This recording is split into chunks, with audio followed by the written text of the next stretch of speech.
말씀과 함께 교재 54페이지입니다.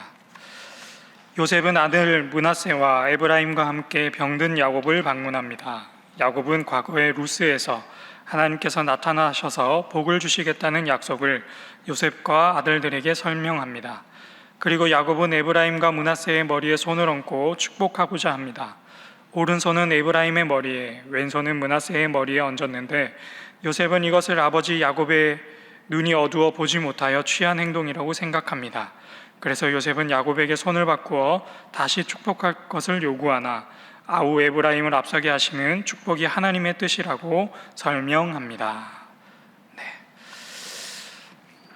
하나님께서 오늘 이 아침에도, 이 새벽에도 야곱과 그 아들들의 이야기를 통해 우리에게 하나님의 음성을 들려주실 줄로 믿습니다. 파란만장했던 야곱의 인생도 이제 어느덧 막바지에 다다랐습니다.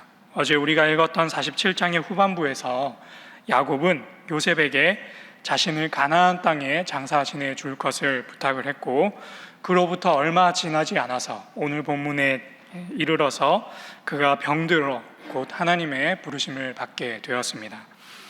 이 소식을 전해들은 요셉은 자신의 두 아들을 데리고 자신의 아버지를 찾아왔습니다.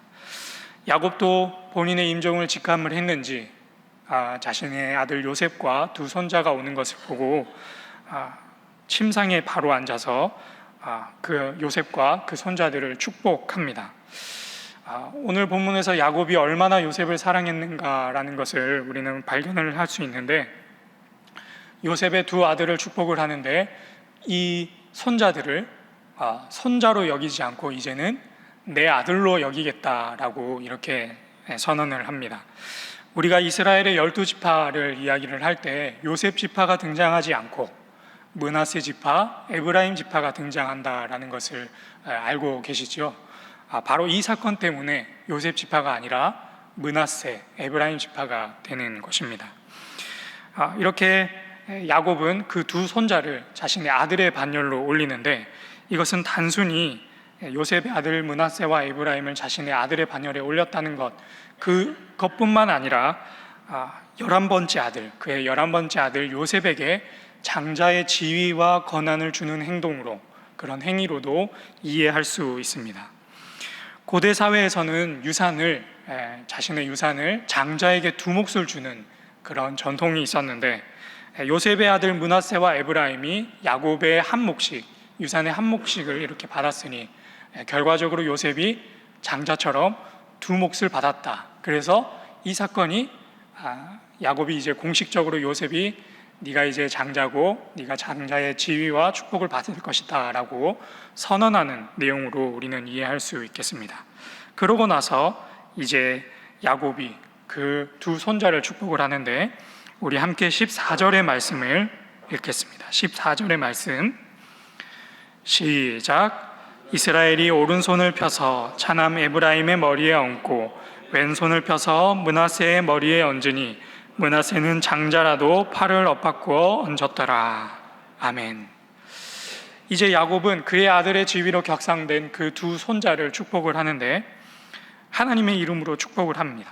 그런데 축복하는 손이 서로 엇갈렸습니다. 오늘날도 그렇지만 오른손이 중요한 손이고 왼손이 좀 그렇지 못한 손, 우리가 여기는 경향이 있는데, 고대 사회에서는 지금 우리가 살아가는 이 시대보다 더하면 더했지 덜하지는 않았습니다. 그런데 야곱이 그 두 손자들을 축복을 하는데 장남 므낫세의 머리에 왼손을 얹고 차남 에브라임의 머리에 오른손을 얹어서, 이렇게가 아니라 이렇게 얹어서 축복하고 있는 것을 우리는 발견합니다. 이를 보고 그 아들 요셉은 혹 눈이 어두운 아버지께서 실수하신 게 아닌가 하는 생각에 그 양손을 옮기고자 하지만 야곱은 분명한 의도를 가지고 있었고 그 손을 거두지 않습니다. 그래서 결국 차남인 에브라임이 장남의 축복을, 장남인 므낫세가 차남의 축복을 받게 됩니다. 본문에 의하면 요셉도 이 일을 보고 기뻐하지 않았다라고 기록이 되어 있는데, 당사자인 므낫세의 입장에서는 얼마나 황당했을까 하는 생각을 해봅니다. 장자의 명분도 자신에게 있고 아버지 요셉의 지지도 자신에게 있는데 어느 순간 할아버지 앞에 섰더니 할아버지가 갑자기 아무 말씀도 안 하시고 손을 거꾸로 얹어서 축복하고 있는 상황. 모르긴 몰라도 므낫세 입장에서는 이 일이 굉장히 황당했을 것이고 화도 났을 것이고 또 동생 에브라임이 굉장히 미워 보이기도 했을 것입니다. 야곱은 왜 그렇게 했을까? 왜 그렇게 갑자기 아무 언급도 없이 그런 축복을 교차해서 했을까? 본인이 차남이었다가 형을 속여서 장자의 축복을 받은 것 때문에 그 한이 맺혀가지고 그렇게 했을까? 그렇게도 우리가 짐작을 해볼 수 있겠지만 우리는 이 대목에서 창세기 전체 가운데 기록되어 있는 믿음의 조상들의 반열이 어떻게 이어지고 있고 어떻게 흘러가고 있는가라는 것을 살펴볼 필요가 있겠습니다. 태초에 하나님이 천지를 창조하시고 아담과 하와를 만드셨습니다. 이 부부에게는 두 아들이 있었는데 첫째 아들의 이름은 가인이고 둘째 아들의 이름은 아벨입니다. 그리고 어느 날 이 두 아들들이 하나님께 예배를 드렸는데 제사를 드렸는데 하나님께서는 장남인 가인과 가인의 제사는 받지 않으시고 차남이었던 아벨과 아벨의 제사는 받으셨습니다. 그리고 시간이 아주 흘러서 하나님께서 아브라함이라고 하는 사람을 선택을 하셨는데 이 아브라함에게도 두 아들이 있었습니다. 첫째는 이스마엘이라고 하는 장남이 있었고 둘째는 이삭이라고 하는 사람이 있었습니다. 그런데 그 믿음의 조상의 계보가 어디로 흘러갑니까? 이삭으로부터 이어집니다. 이 이삭에게도 두 아들이 있었는데 첫째는 에서고 둘째는 야곱입니다. 그리고 이 믿음의 계보가 어디로 흘러갑니까? 야곱으로부터 흘러갑니다. 그리고 이 야곱에게는 12아들이 있었는데 이 야곱의 12아들 중에 누가 장자의 지위를 오늘 물려받습니까? 11번째 아들 요셉이 물려받습니다. 첫째 루벤도 아니고 둘째 시므온도 아니고 셋째 유다도 아닌 11번째 아들 요셉이 그 지위를 이어받았습니다. 세상의 관습과 기준에 따르면 장자가 이어받는 것이 마땅하지만 장자가 선택받는 것이 마땅하지만 하나님의 선택은 하나님의 기준은 세상과 같지 않다라는 것을 우리는 본문을 통해 창세기를 통해 확인할 수 있습니다. 왜 그럴까? 왜 그럴까? 하나님의 전적인 그리고 자유로운 주권에 의해서 그 모든 것들이 선택되고 결정되기 때문입니다. 그래서 오늘 우리가 창세기 48장에 기록되어 있는 이 내용을 단순히 한 가문에서 일어나는 그런 이야기로 치부하는 것이 아니라 하나님께서 오늘 우리에게 주시는 말씀으로 받아들인다라고 한다면 이 문맥의 흐름을 통해 우리가 결단해야 할 것이 하나가 있습니다. 그것이 무엇인가 하면 우리에게는 하나님의 그 전적인 주권과 그 선택 앞에 순종할 수 있는 무릎과 용기가 있는가 하는 것입니다. 하나님의 이 전적인 선택과 주권은 므낫세와 에브라임 사이에서만 일어나는 일이 아닙니다. 오늘 살아가는 우리에게도 적용되는 일이 아닌가 하는 생각을 해봅니다. 오늘 여기에 있는 우리 가운데 므낫세처럼 원래 그것이 내 것인데, 원래 그 자리가 나의 자리인데, 주인공의 자리가 나의 자리인데 다른 이에게 뺏긴 것 같아서 화가 나시는 분이 계십니까? 원래 받은 저 축복이 내가 누렸어야 하는 축복인데 저 사람이 나에게서 뺏어간 것 같은 그런 마음을 느끼고 계신 분들이 계십니까? 다른 사람과 나를 이것저것 비교하면서 원망과 불평을 쏟아내시는 분들이 혹시 계십니까? 그래서 오늘 말씀을 통해 우리가 기도할 첫 번째 기도 제목은 억울함과 원망과 불평의 자리에서도 하나님의 주권을 인정하게 하소서입니다. 억울함과 원망과 불평의 자리에서도 하나님의 주권을 인정하게 하소서. 억울함과 원망과 불평의 자리에서도 하나님의 주권을 인정하게 하소서. 이제 우리가 므낫세의 마음을 헤아려 봤으니 에브라임의 마음도 한번 살펴보도록 하겠습니다. 에브라임은 차남으로서 절대적인 하나님의 주권 아래 장자의 지위와 권한과 축복을 이어받았습니다.